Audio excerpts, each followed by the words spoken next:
안녕하세요 여러분. 우리 수방사 마지막 시간입니다.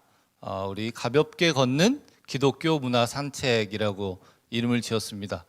기독교 문화 산책인데 여기 굳이 가볍게 걷는이라고 제가 넣은 이유는 너무 막 예술 너무 머리 아픈 그런 복잡한 이야기라기보다는 하나의 작품을 설명드리고 그 안에 있는 비하인드 스토리 이런 것들을 여러분에게 이렇게 가볍게 소개해드리는, 그래서 여러분의 교양이 한층 이렇게 업그레이드되는 그러한 일들로 저희가 기획을 하고 이렇게 마련을 했습니다. 가벼운 마음으로 함께 따라와 주시면 좋을 것 같습니다. 여러분 이 그림 혹시 보신 적 있으신가요?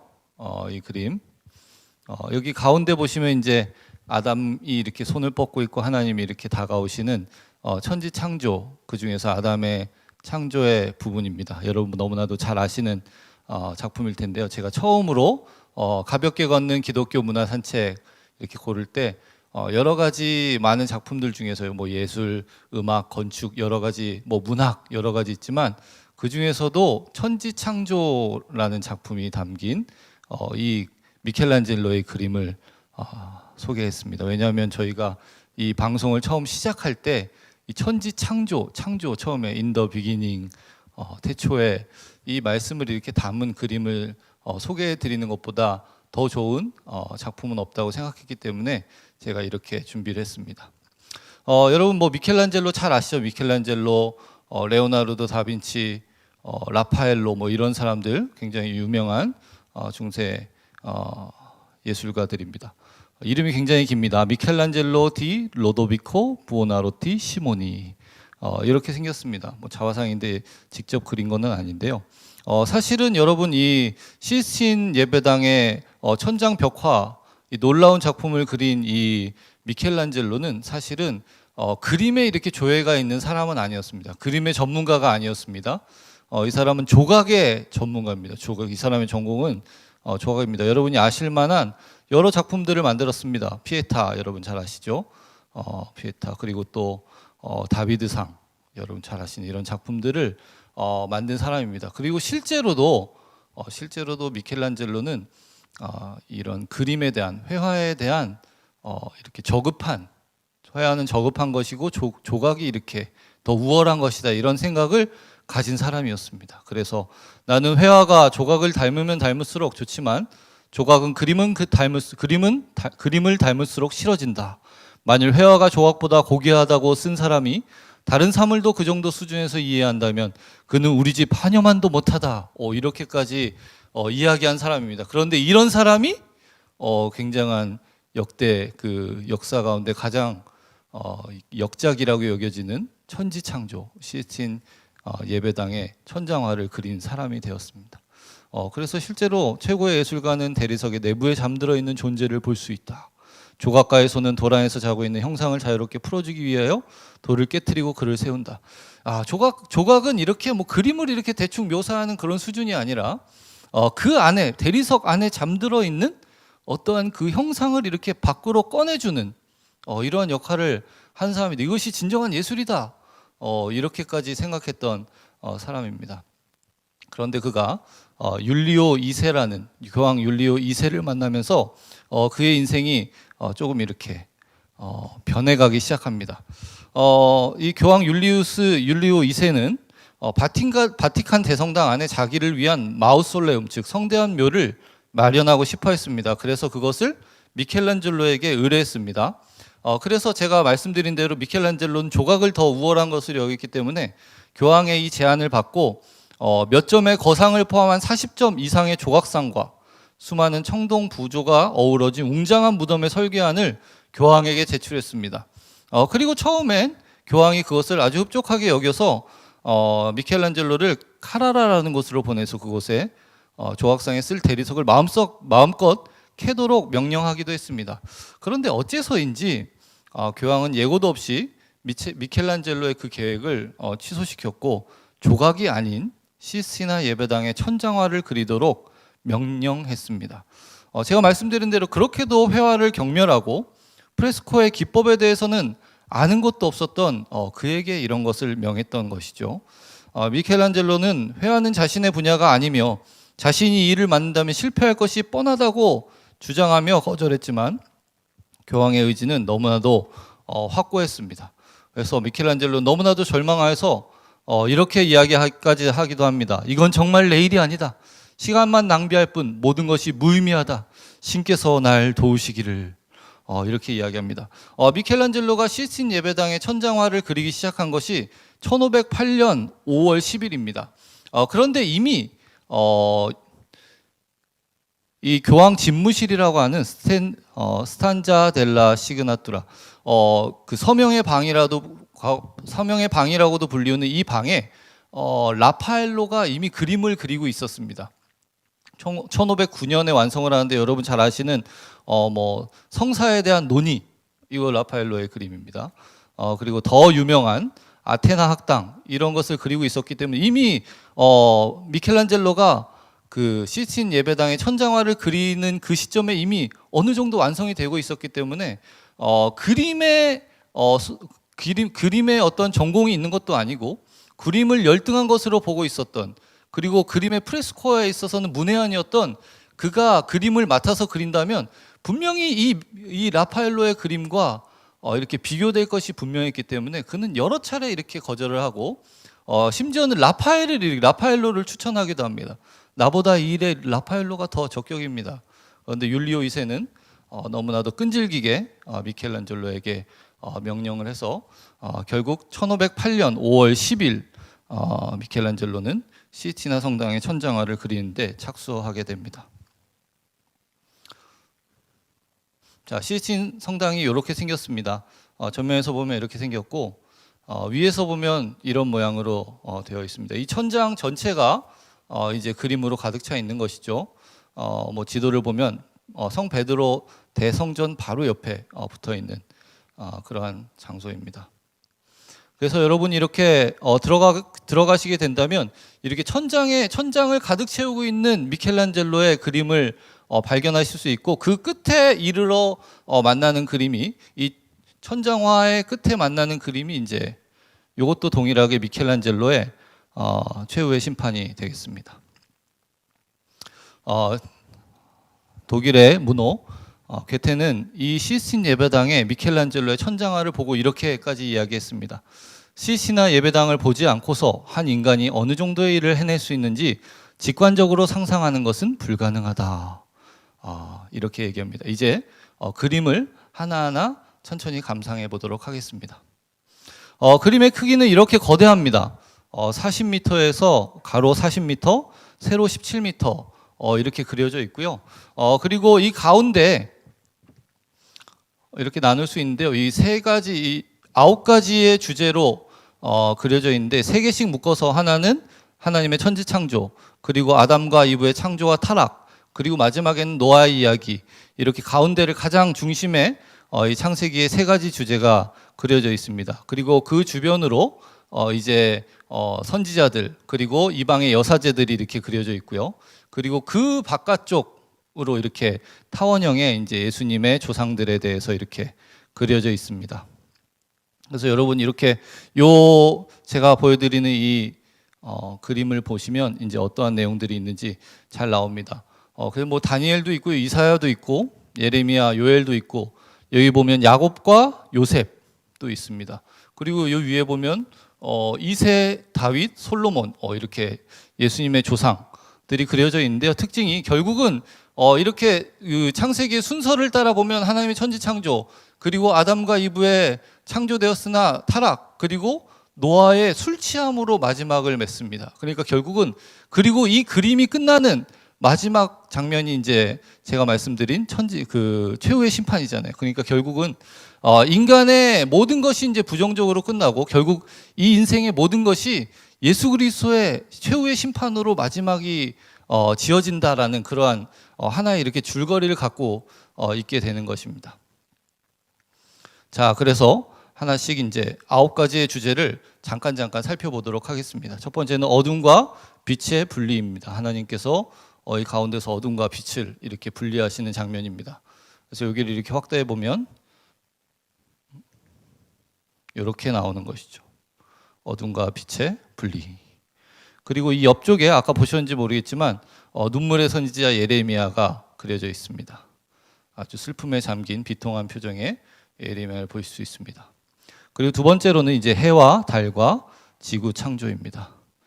하나님께서 또 이 가운데서 해와 달과 지구를 창조하시는 모습을 미켈란젤로는 이렇게 표현해서 그렸습니다. 확대하면 이렇게 되어 있습니다. 하나님의 표정이 아주 근엄한 하나님의 표정이 그려져 있습니다. 그리고는 물과 땅의 분리, 그리고 아담의 창조입니다. 이 그림이 굉장히 여러분에게 제일 익숙한 그림이실 겁니다. 보시면 아시겠지만 이렇게 손이 닿을락말락한 하나님과 아담의 손이 닿을락말락한 이 장면인데요. 아담의 손과 하나님의 손 사이가 실제로 1.9cm라고 합니다. 그러니까 거의 하나님의 생명이 아담에게 전달되려고 하는 그 직전의 순간을 이렇게 담았습니다. 그 다음은 이브의 창조입니다. 아담이 잠들었을 때 하나님께서 그의 갈비뼈에서 이브를 창조하신 그 장면을 이렇게 미켈란젤로는 표현을 했습니다. 그리고 아담과 이브의 타락, 그리고 에덴 동산에서의 추방 가운데를 확대해 보면 이렇게 되어 있습니다. 특별히 미켈란젤로는 이 뱀을 여성으로 표현을 했습니다. 그리고 여기서 이제 에덴 동산에서 쫓겨나는 아담과 하와의 모습을 그려놨습니다. 그리고 이제부터는 새 장면은 이제 노아의 스토리입니다. 노아의 제사. 노아가 그의 자녀들과 함께 제사를 드리는 매우 긍정적으로 시작을 합니다. 그리고 이 한켠에는 이사야 선지자가 그려져 있습니다. 그리고 대홍수입니다. 인간의 죄로 인하여서 하나님께서 물로 세상을 심판하신 장면입니다. 그런데 여기서 주목할 만한 것이 여기 다 여성이 거의 남성보다 이렇게 건장하게 그려져 있습니다. 미켈란젤로가 묘사하고 있는 사람들의 모양은 다 근육질이고 다 탄탄한 그런 모양입니다. 그것은 하나님을 의지하지 않고 자기의 힘을 의지하는 그런 인간의 어리석은 모습을 이러한 묘사를 통하여서 전달하려고 한 미켈란젤로 의도가 이 안에 숨어 있습니다. 다 결연한 표정이죠. 대홍수 가운데서도 두려워하거나 떨고 절망하고 있는 것이 아니라 아주 강인한 모습으로 하나님을 대항하는 모습을 그리고 있습니다. 그리고 마지막 장면은 이제 술 취한 노아입니다. 그러니까 결국은 하나님의 은혜가 계속되고 하나님의 심판이 있지만 결국은 이렇게 부정적으로 마무리되는, 그래서 결국은 그들의 메시아 예수 그리스도를 기다릴 수밖에 없는, 그곳에만 소망을 둘 수 있는 인간의 필연적인 모습을 그렸다고 이야기할 수가 있습니다. 이렇게 술 취한 노아의 모습. 그리고 한켠에는 이렇게 우리가 다 살펴보진 못했지만 이렇게 다윗이 골리앗의 머리를 베는 이런 장면들이 있습니다. 여러분 시간 관계상 제가 가볍게 걷는 거기 때문에 아주 상세하게 이렇게 설명드리지 못하고 이 그림의 비하인드 스토리와 그 안에 담겨 있는 미켈란젤로의 그림의 화풍을 통하여서 그가 어떤 것을 의도했는지를 우리가 잠깐 살펴봤습니다. 이 내용을 이렇게 조금씩 돌려보시면서 제가 드리는 정보를 통하여서 다시 한번 여러분께서 그림들을 찾아보시면서 그 안에 담긴 의미를 다시 한번 되새기실 수 있으면 좋을 것 같습니다.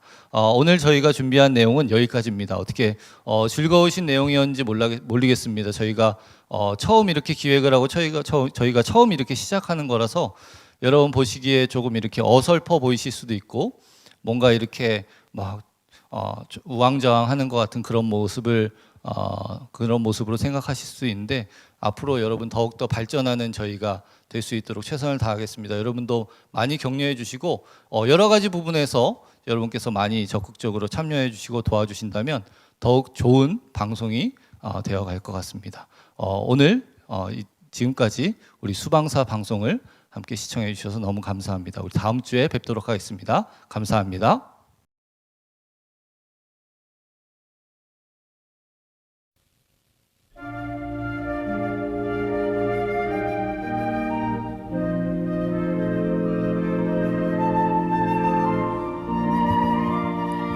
가볍게 걷는 기독교 문화 산책. 그 두 번째 시간입니다.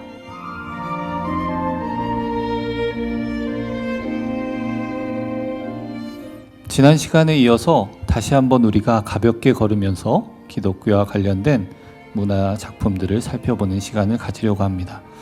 우리가 지난주에는 미켈란젤로의 천장화 시스틴 예배당에 그려진 프레스코 천장화를 살펴보았습니다. 오늘 우리가 함께 살펴보실 작품은 바로 이것입니다.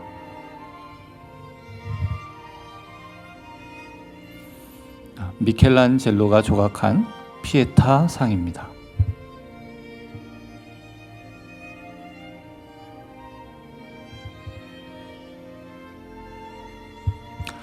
지난주에 이어서 우리가 한 번 더 미켈란젤로를 살펴볼 텐데요.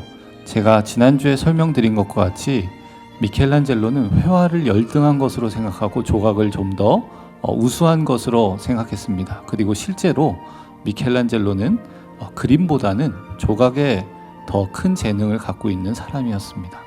그렇기 때문에 우리가 미켈란젤로의 조각을 살펴보지 않고 미켈란젤로를 넘어간다라는 것은 있을 수 없는 일이기 때문에 다시 한번 시간을 할애해서 한 번 더 미켈란젤로의 조각상을 살펴보려고 합니다.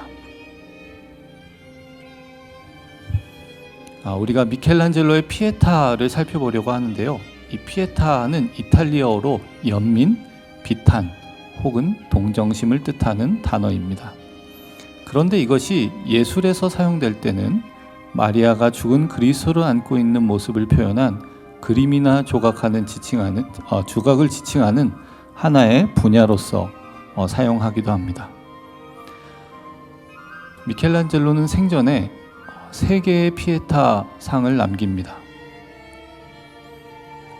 가장 처음에 피에타는 우리가 흔히 피에타라고 불리우는 작품입니다. 그리고 두 번째는 반디니 피에타 혹은 플로렌틴 피에타라고 불리우는 작품인데요. 이 작품에서는 맨 뒤에 서 있는 남자 니고데모와 왼쪽에 작게 표현된 막달라 마리아, 그리고 예수님의 오른편에 있는 예수님의 어머니 마리아, 이렇게 총 4사람이 등장하는 모습으로 묘사되어 있습니다. 세 번째로는 그의 유품과도 같은 작품입니다. 그가 죽던 해까지 그가 조각했던 론다니니 피에타라고 불리는 작품입니다. 이 작품은 마리아가 오히려 예수님 뒤에 있어서 예수님이 마리아를 업고 있는 듯한 그러한 모습으로 표현되고 있는 특이한 작품입니다. 여러분, 미켈란젤로가 사기꾼이었다라는 것 알고 계십니까? 사실 미켈란젤로는 14세 때 이미 그의 재능을 인정받아서 피렌체 갑부인 메디치 가문에서 아낌없는 지원을 받으며 문학, 예술, 역사 등을 공부하며 일하게 되었습니다. 그런데 얼마 지나지 않아 그를 아낌없이 후원했던 로렌초 메디치의 죽음으로 그는 다시 집으로 돌아올 수밖에 없게 됩니다. 2년 후에 그는 다시 메디치 가문의 커미션을 받으면서 메디치 가문을 위한 위에서 주문 조각을 이렇게 수주 받으면서 생활할 수 있게 되었지만 여전히 그의 생활은 어려웠습니다. 그래서 그는 메디치 가문의 그 집안에 있던 큐피트 조각상을 모조하는 일을 벌입니다. 그리고 그것을 땅에 묻었다가 연기를 쏘여서 그림을 만든 후에 마치 그것이 고대의 골동품인 것 같이 속여서 판매하기도 합니다. 그리고 그 미술상은 그 미켈란젤로로부터 그 큐피트상을 속아서 산 미술상은 그 작품을 약 200두카트, 지금으로 따지면 300만 원에 해당하는 큰 금액을 받고 라파엘레 리아리로 추기경에게 판매합니다.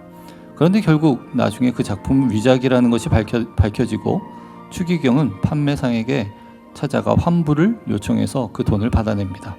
그렇지만 이 추기경은 그 작품의 우수성에 주목하여 미켈란젤로를 만나고 싶어 합니다.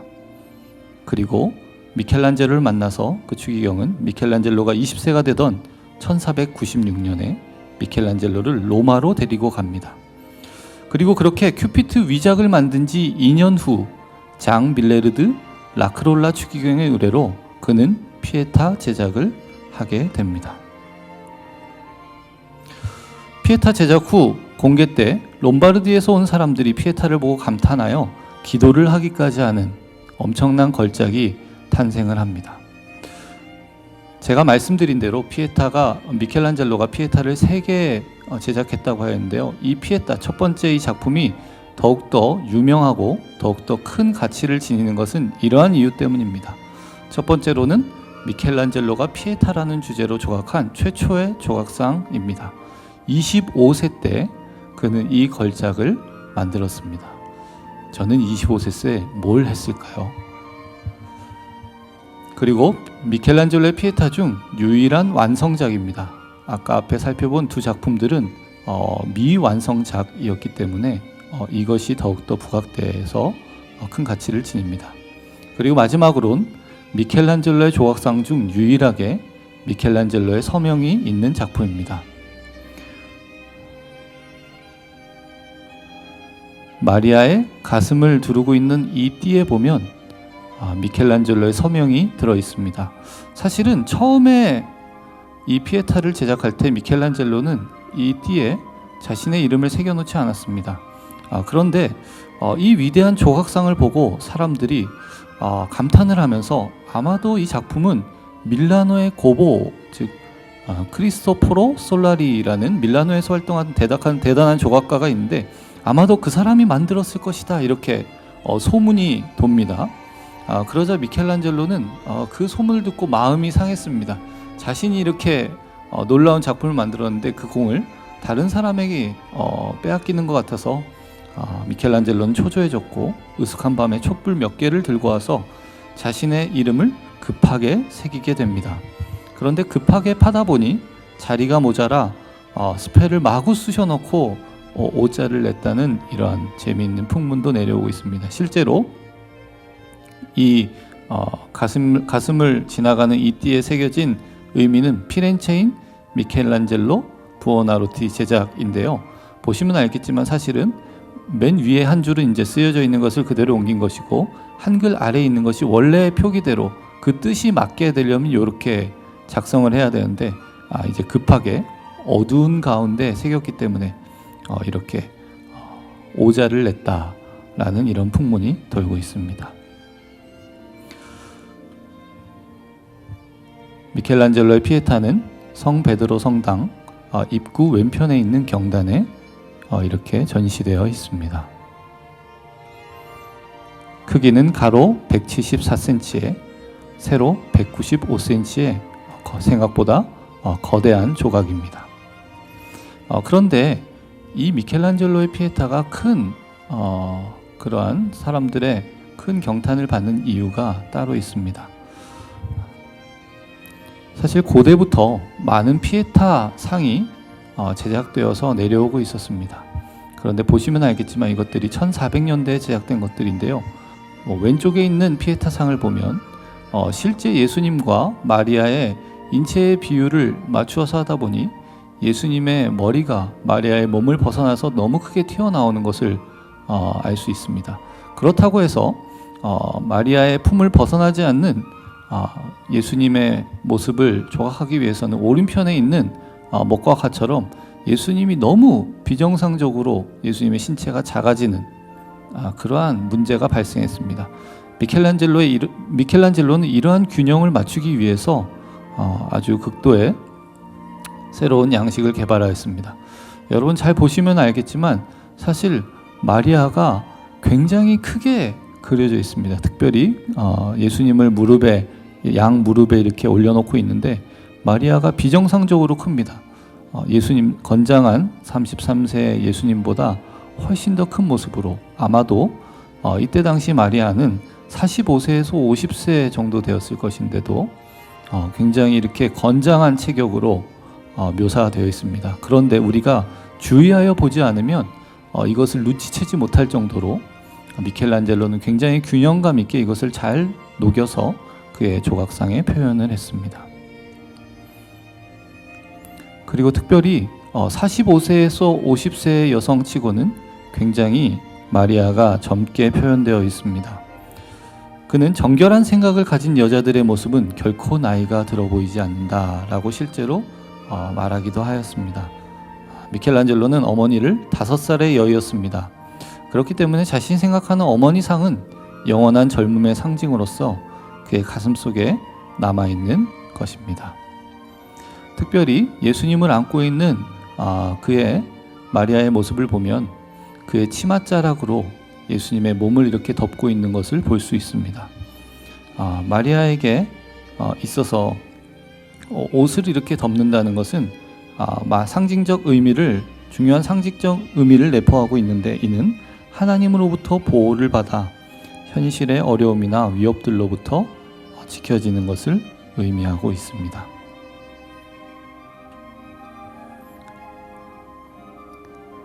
이 머릿결과 옷의 주름을 표현한 것을 보십시오.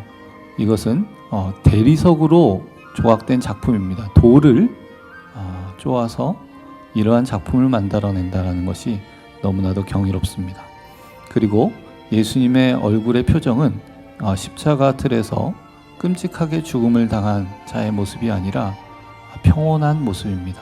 마치 십자가상에서 다 이루었다라고 선포하신 후에 하나님 안에서 안식을 누리는 예수님의 표정을, 인자한 표정을 미켈란젤로는 담고 있습니다.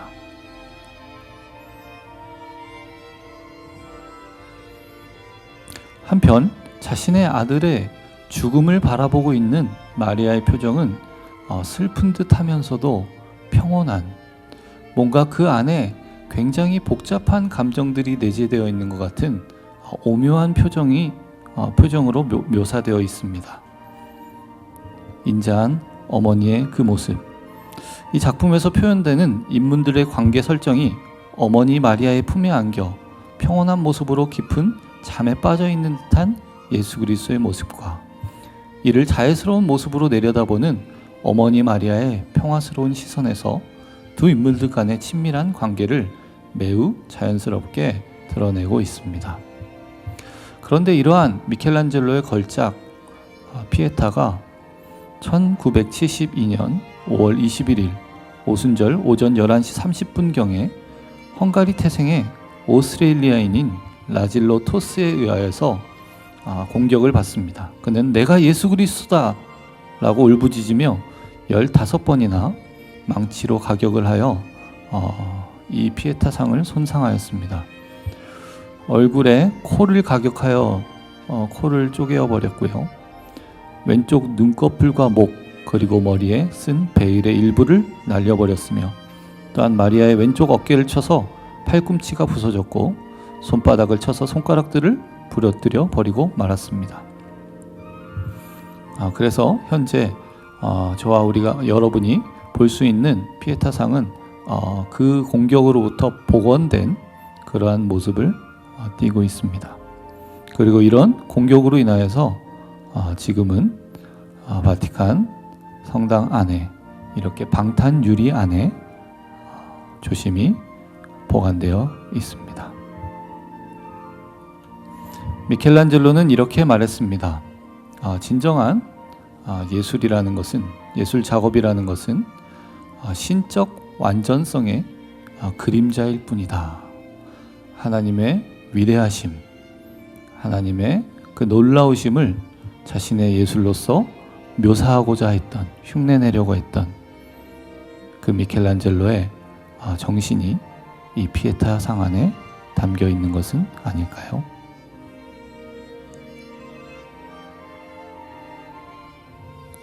오늘 준비한 내용은 여기까지입니다. 우리 코로나19 상황으로 인하여서 우리가 여러 가지로 제한되어 있지만 이런 여러 가지 모습을 통하여서 우리가 여러 방면의 교양을 쌓고 여러 가지로 우리가 유익을 얻을 수 있게 되기를 바랍니다. 한 주간도 주님 안에서 평안하시기를 바랍니다. 감사합니다.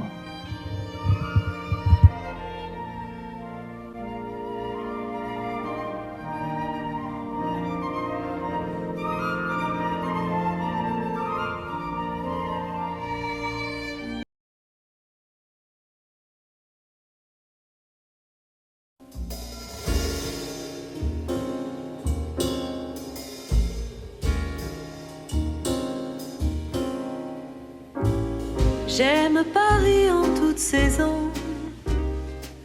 Je l'aime pour mille raisons. 오늘은 경쾌한 샹송과 함께 프랑스 파리로 함께 떠나도록 하겠습니다. Ou qu'il soit gai comme un pinson. J'aime Paris avec passion. 오늘은 노트르담 대성당을 함께 살펴보겠습니다. 노트르담 드 파리라고 하는 이 프랑스어는 영어로 번역하면 Our Lady of Paris입니다.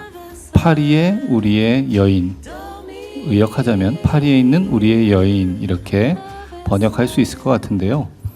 이것은 성모 마리아를 지칭합니다. 그러니까 파리에 계시는 우리 성모 마리아님 이렇게 설명할 수 있을 것 같습니다. 여러분 파리 하면 떠오르시는 여러 관광지들이 있을 텐데 어떤 관광지들이 먼저 떠오르시나요? 파리 하면 가장 먼저 떠오르는 에펠탑이 있습니다. 그리고 여러 미술을 좋아하시는 분들이라면 루브르 박물관이 가장 먼저 떠오르실지도 모르겠습니다. 그런데 저희가 기독교 문화 산책이고 세상 문화 산책이 아니기 때문에 노트르담 대성당을 우리가 함께 살펴볼 것입니다. 너무나도 유명한 노트르담 대성당은 최초의 고딕 성당 중 하나입니다. 세계에서 최초로 비량, 벽날개라고도 하는 플라잉 버트레스라는 그런 장치가 적용된 건물이기도 합니다. 1160년 파리의 성당이 유럽 임금들의 본당이 되자 성당의 규모가 제 역할에 미치지 못한다고 생각한 모리스 드 슐리는 새로운 더욱더 웅장한 성당을 염두합니다. 그리고 그가 파리 대주교에 착조하자마자 원래 성당을 무너뜨리고 성당이 있던 자리 주변을 정비하여서 새로운 성당을 지을 계획을 가집니다. 그리고 공사는 국왕 루이 7세 시대인 1163년에 시작되어 1260년에 대성당의 완공이 됩니다. 그러나 그런 다음 세기에 계속해서 그 디자인이 수정되곤 합니다. 흔히 고딕 성당, 세계의 3대 고딕 성당이라고 하면 밀라노의 대밀라노 성당, 그리고 쾰른 성당, 그리고 파리의 노트르담 대성당을 꼽습니다. 고딕 건축물의 특징이라고 할 수 있는 것들이 여러 가지가 있는데요. 가장 먼저는 포인티드 혹은 어자이발 아치라고 하는 첨탑 아치입니다. 첨두 아치라고도 하는데요. 뾰족한 아치를 이야기합니다. 둥글지 않고 끝부분이 뾰족한 그런 아치를 이야기합니다. 이것은 천장의 무게를 기둥 쪽으로 더욱 효과적으로 분산하기 위하여 고안된 장치로 이 첨두 아치 때문에 벽은 얇게 높이는 높은 그런 건물을 만들 수 있게 되었습니다.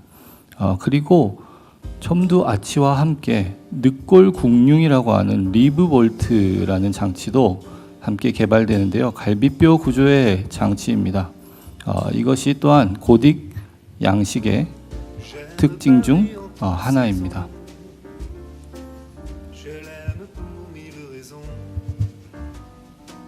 그리고 제가 말씀드린 대로 노트르담 대성당은 플라잉 버트레스, 비량을 가장 먼저 채택한 건축물이기도 한데요.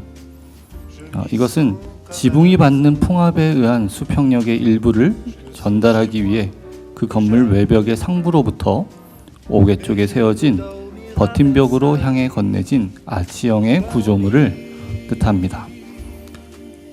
이 사진은 공중에서 노트르담 대성당을 찍은 사진인데요. 앞벽 양옆으로 플라잉 버트레스가 잘 표현되고 있습니다. 그리고 또 한 가지 고딕 양식 건축물의 특징을 꼽자면 로즈 윈도우, 장미의 창이라고 할 수 있습니다. 장미 모양의 스테인 글래스인데요. 유리에 찬란하게 그림들이 그려져 있습니다.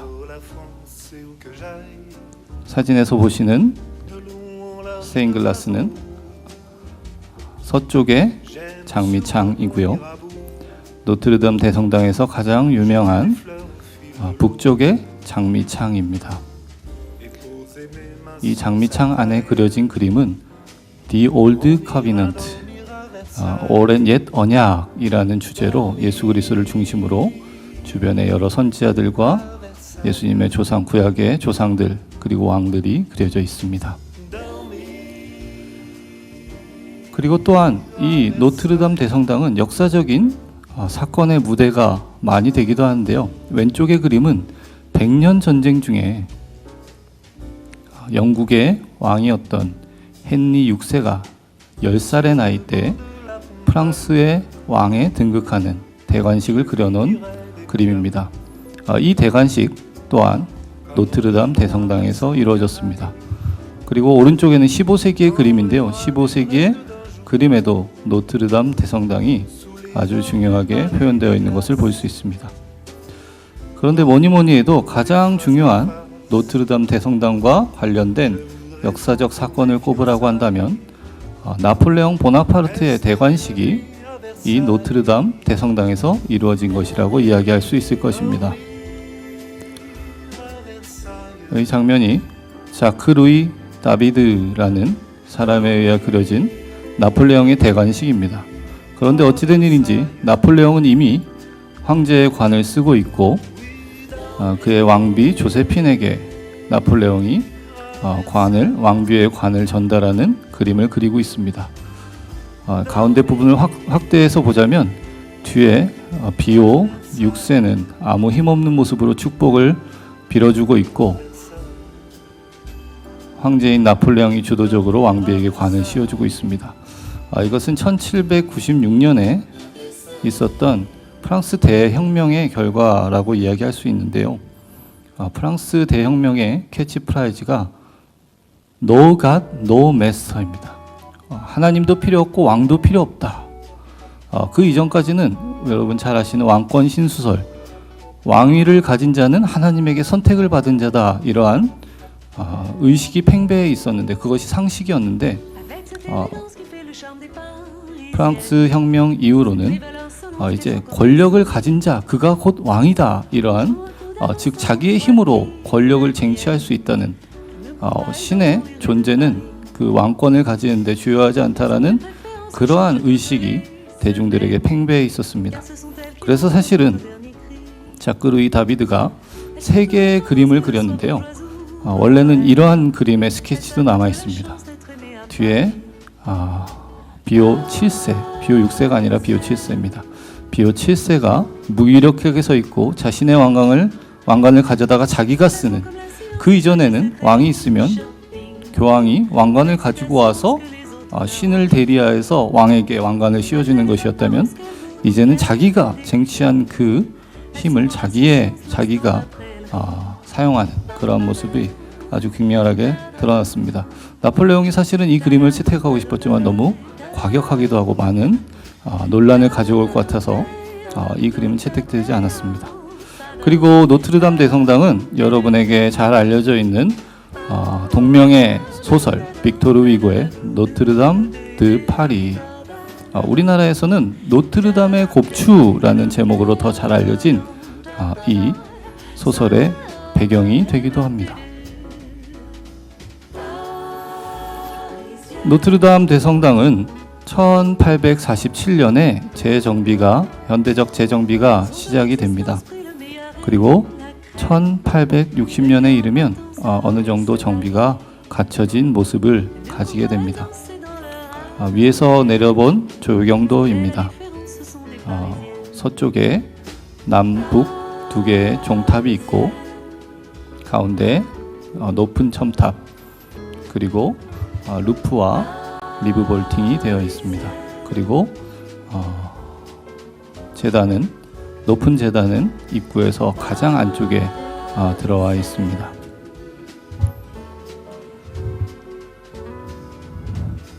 서쪽면 노트르담 대성당의 상징이라고도 할 수 있는 2개의 종탑입니다. 지상에서 69m의 높이로 건설된 2 종탑은 좁고 긴 16m의 높이의 창틀에 의하여 경쾌하게 보입니다. 특별히 오른쪽 종탑에는 1686년에 주조된 무게가 13톤이 넘는 엠마뉴엘이라는 이름의 종이 있습니다. 이 종은 빅토르 위고의 소설 속에서 주인공 꽈지모도가 울렸던 그 종입니다. 노트르담 대성당 안에는 총 10개의 종이 있는데 엠마뉴엘을 제외한 나머지 종은 프랑스 대혁명 때 떼어져서 대포를 만드는 데 사용되었고 비교적 현대에 다시 주조되어서 그 자리에 위치하게 되었습니다. 2013년에는 성당 안에 있는 종들이 전시가 되기도 했습니다. 이 종탑 아래쪽을 보면 장미창 아래에 그랜드 갤러리라고 하는 곳이 있습니다. 좌우로 길게 28명의 이스라엘과 유다의 왕이 조각으로 위치하고 있습니다. 그런데 1793년 프랑스 대혁명 때 이 조각들이 프랑스 왕들의 조각으로 오해를 받아서 파괴되었다가 프랑스 마지막 왕 루이 필립 때에 복원되었습니다. 본래 왕들의 조각 중 21개의 머리만이 클리니 박물관에 현재 보관되어 있습니다. 그리고 그랜드 갤러리 아래쪽으로 내려오면 3개의 출입구가 존재합니다. 왼쪽부터 오른쪽으로 동정녀 마리아의 문, 중간에는 최후의 심판문, 그리고 오른쪽에는 성 안나의 문입니다. 성 안나는 성경에 등장하지 않는데 전승 가운데 나타나는 인물로 동정녀 마리아의 어머니라고 알려져 있는 인물입니다. 루터가 폭풍우 가운데 죽음의 위기를 겪으면서 자신을 살려주면 자신의 모든 삶을 수도사로 하나님께 드리겠다라고 맹세했던 그 성인이 바로 이 성 안나입니다. 가운데 있는 최후의 심판문을 확대해 보면 이렇게 되어 있습니다.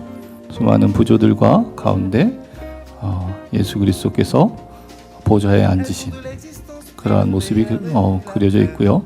가운데는 천사와 악마가 좌우에 서서 사람들을 저울에 달아 천국에 갈지 지옥에 갈지를 결정하는 그러한 모습이 조각되어 있습니다. 잠시 성당의 내부를 감상하시기 바랍니다.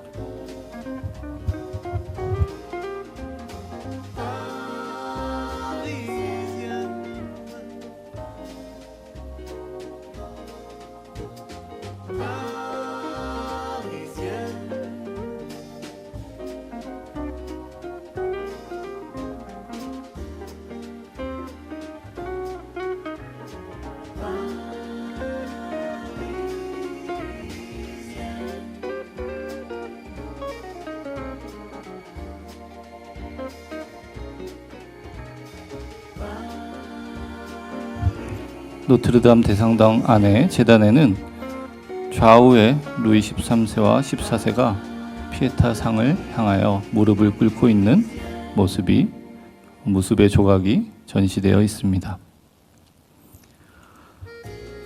프랑스 현지 시간으로 2019년 4월 15일 오후 6시 50분쯤 보수 공사 중이던 첨탑 주변에서 화재가 발생했습니다. 15시간 동안이나 계속된 화재는 첨탑을 비롯한 목재로 이루어진 천장을 불태웠습니다. 프랑스 정부의 공식 입장은 방화로 추정되는 그러한 증거는 찾지 못했고 아마도 실화에 의한 화재라고 결론을 지었습니다.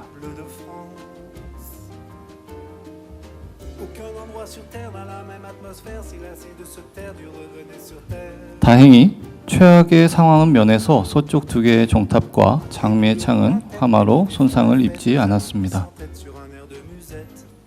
손상을 입은 목재 부분입니다.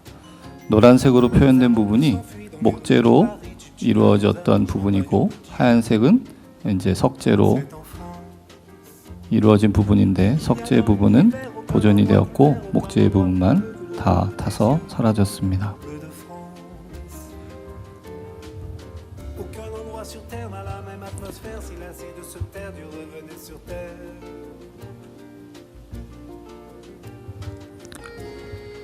파리의 시민들뿐만 아니라 전 세계의 사람들이 이 오래된 유물의 파괴를 슬퍼하고 아파했습니다. 그리고 지금은 복원 작업이 이루어지고 있습니다. 노트르담 대성당의 화재 이후로 세계의 많은 디자이너들이 성당의 현대화 복원을 위한 새로운 디자인들을 제출했습니다. 천장의 부분을 수영장으로 만들자, 혹은 이러한 조형물이나 유리로 만들자는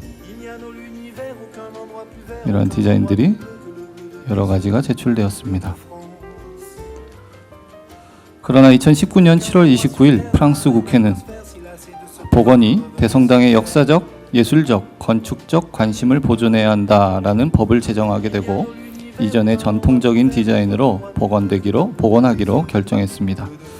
그리고 붕괴 가능성에 대한 구조 안정화가 2020년 11월에 완료되었으며 더 이상 붕괴 가능성은 없다라는 결과 이후에 2021년 재건축이 시작되었습니다. 프랑스 정부는 2024년 파리 하계 올림픽 개막에 맞춰 재건축이 2024년 봄까지 완료될 수 있기를 희망하고 있다라고 밝혔습니다. 하루빨리 노트르담 대성당이 이전의 아름다운 모습으로 되돌아올 수 있기를 바랍니다. Les hommes font la cour en tournant tout autour. C'est en France. Un petit rendez-vous, un baiser dans le cou, champagne et petit four, promesse de l'amour. C'est en France. Il n'y a dans l'univers aucun endroit plus vert, aucun endroit plus bleu que le bleu de tes yeux, bleu de France.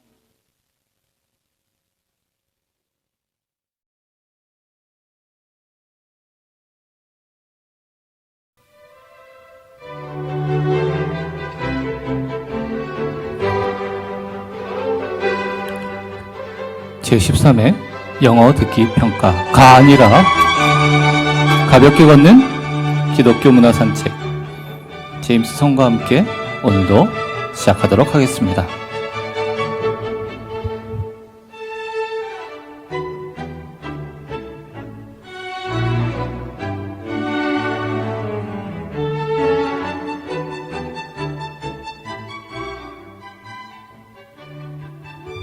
오늘 우리가 함께 살펴보실 작품은 레오나르도 다빈치의 최후의 만찬입니다.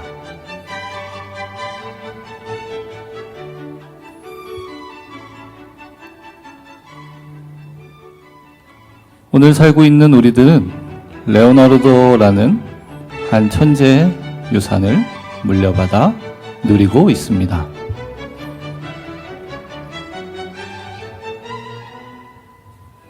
레오나르도 다빈치의 풀네임은 이렇습니다. 레오나르도 디 세르 피에로 다 빈치. 1452년에 태어나 1519년에 죽었습니다. 그의 작품에 대한 비평가들의 평가는 이러합니다. 그의 작품들은 결코 평범하지 않으며 독보적이기에 언제나 주목받을 수밖에 없는 작품이다 라고 말입니다. 그는 조형예술 분야에서 독보적인 존재였을 뿐 아니라 과학자나 음악가로도 동시대인에게 깊은 인상을 남겼던 재주가 많은 사람이었습니다. 실제로 2007년 11월에 네이처지가 선정한 인류 역사를 바꾼 10명의 천재 중에 당당히 1위에 그 이름을 올렸습니다. 네이처지가 과학 잡지이기 때문에 과학자가 당연히 1위에 뽑힐 것으로 예상했는데 예상과 달리 모두를 놀라게 한 의외의 결과가 나왔습니다. 인터넷 백과사전 위키피디아의 레오나르도 다빈치 항목에 보면요, 그의 직업 개수가 화가, 기술자, 전문학자, 철학자, 해부학자 등 무려 21개에 달하는 것을 볼 수 있습니다. 그의 천재적인 모습들이 잘 드러나고 있는 대목이기도 합니다. 한편 그의 이런 천재성은 그에게 수많은 호기심을 불러일으켰습니다. 그래서 그가 가지고 있던 다양한 관심사는 자연스럽게 한 번 시작한 작품을 완성하지 않는 버릇으로 나타납니다. 그는 수많은 미완성작을 남겼습니다. 아니, 오히려 완성작을 몇 개 남기지 않았습니다. 그렇기 때문에 그의 완성작이 모나리자나 오늘 함께 살펴볼 최후의 만찬이 더 큰 가치를 지니는 것일지도 모르겠습니다. 그리고 이렇게 수많은 미완성작을 남기는 것이 비평가들이 꼽는 레오나르도의 유일한 단점이기도 합니다. 그의 미완 성작들 중에는 광야의 성 히에로니무스, 그리고 동방박사의 경배 등이 있습니다.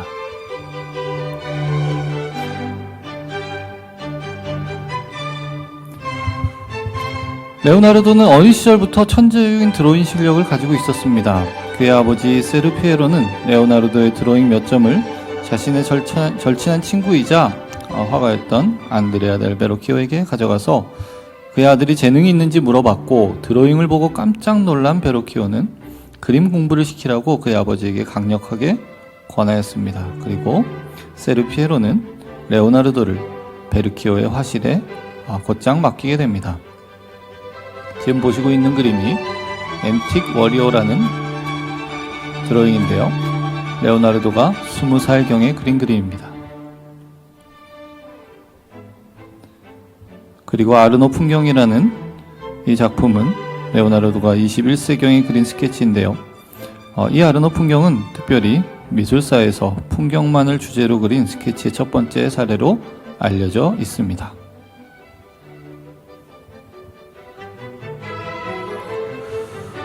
한편 레오나르도는 1480년대 후반부터 밀라노의 궁정 화가로서의 위치를 확고하게 하기 위해 노력하는 한편, 동시에 이 시기에 광범위한 과학 영역에 관련된 드로잉을 시작하게 됩니다.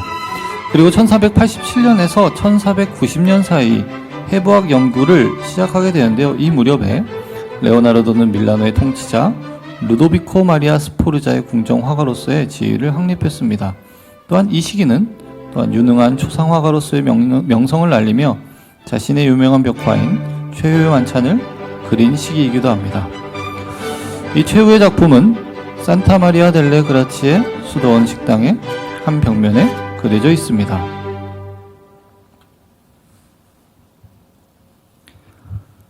산타 마리아 델레 그라치아 수도원은 이렇게 생겼습니다.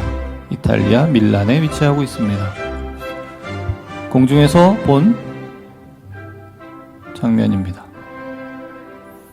그리고 이 수도원 안에 식당 한 켠에는 레오나르도의 걸작 최후의 만찬이 그려져 있습니다. 이 최후의 만찬은 레오나르도가 말년에 그린 모나리자와 함께 화가로서의 명성을 널린 작품입니다. 그러나 1495년에서 1497년에 걸쳐 제작한 최후의 만찬은 애초부터 내구성이 별로 없는 템페라로 그려졌기 때문에 16세기부터 이미 손상의 기미를 보여왔습니다. 그렇기에 후세 사람들은 끊임없는 수복을 반복해야 했습니다.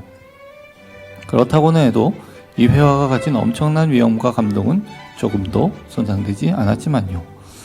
최후의 만찬은 이후 수없이 모사되고 고쳐지고 도외되었으며 그리스도의 마지막 만찬을 주제로 한 조형예술 작품 중 가장 유명한 작품이 되었습니다. 물론 레오나르도가 이 최후의 만찬이라는 작품을 그리기 이전에도 최후의 만찬이라는 주제로 그려진 수많은 작품들이 이미 존재하고 있었습니다. 이것은 1305년에 그려진 지오토의 최후의 만찬입니다. 이것은 1445년에서 50년 사이에 그려진 안드레아 델 카스티뇨의 그림입니다.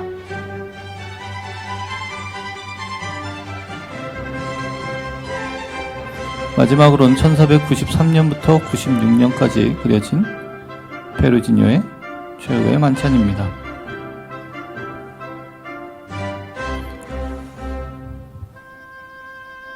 피렌체에서 활동한 선배 화가들과 마찬가지로 레오나르도 역시 원근법에 의해 구축된 무대와 같은 공간에 최후의 만찬을 모사했습니다.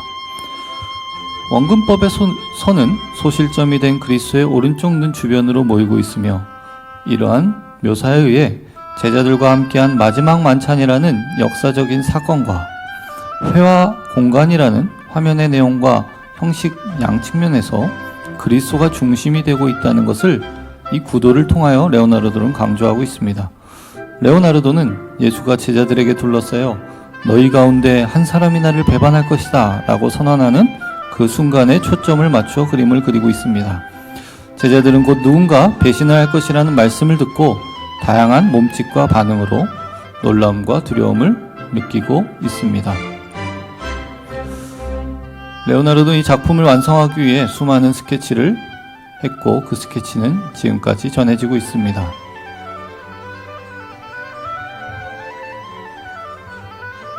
제자들 한 사람 한 사람을 스케치한 모습입니다. 바돌로메와 야고보입니다.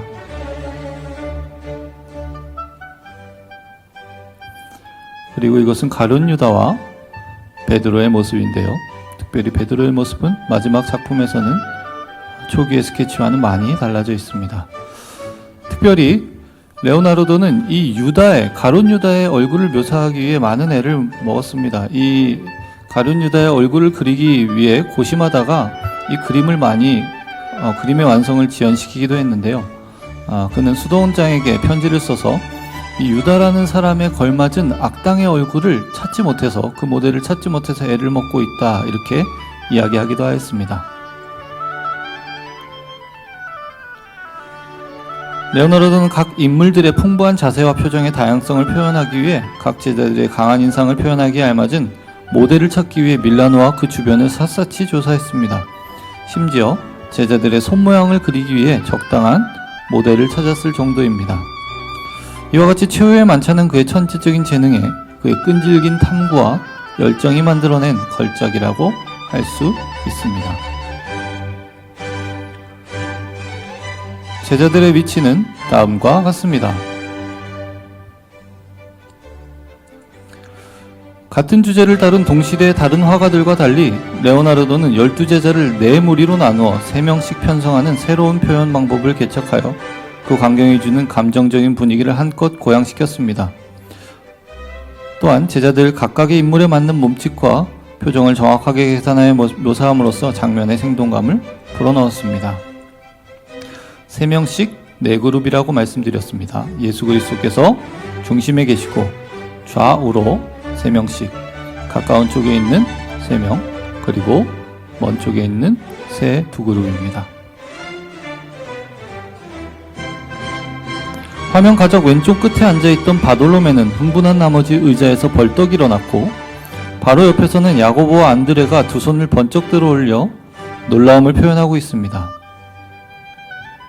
예수님의 왼편 앉아있는 세 그룹 중에 한 명인 베드로 역시 의자에서 일어나 분노한 표정으로 화면 한복판을 노려보고 있습니다. 베드로 앞에는 놀라서 몸을 뒤로 젖힌 배신자 유다가 예수의 몸값으로 받은 돈주머니를 오른손에 움켜쥔 모습으로 묘사되고 있습니다. 예수님의 왼편의 세 그룹 중 맨 왼편의 검은 얼굴이 가룟 유다입니다. 그의 손에 들려있는 예수님을 판 돈이 보이실지 모르겠습니다.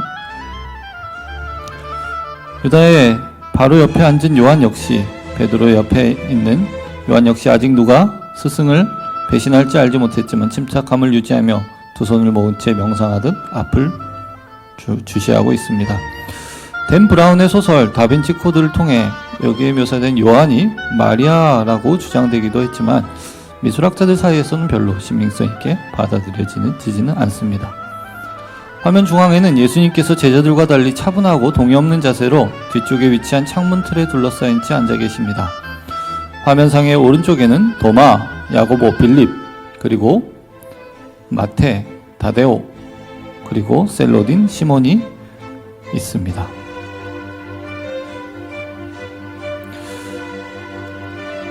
말씀드린 대로 최후의 만찬은 1975년에 찍힌 사진과 같이 수많은 훼손이 이루어졌습니다. 원래 그림 자체가 내구성이 있는 재료로 그려지지 않았기 때문이기도 하고 여러 가지 사건들로 인하여서 그 처음의 모습이 많이 훼손된 상태에 있습니다. 그렇기 때문에 많은 작가들에 의해서 모사가 되고 새로운 표현으로 새로운 방식으로 표현되기도 합니다. 이렇게 스테인글라스에 그려진 최후의 만찬입니다.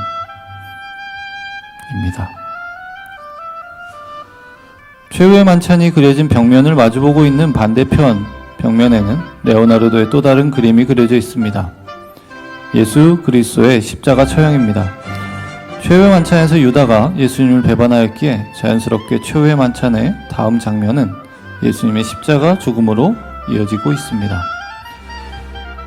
그들이 먹을 때에 예수께서 떡을 가지사 축복하시고 떼어 제자들에게 주시며 이르시되 받아서 먹으라 이것은 내 몸이라 하시고 또 잔을 가지사 감사기도 하시고 그들에게 주시며 이르시되 너희가 다 이것을 마시라 이것은 죄사함을 얻게 하려고 많은 사람을 위하여 흘리는 바 나의 피 곧 언약의 피니라.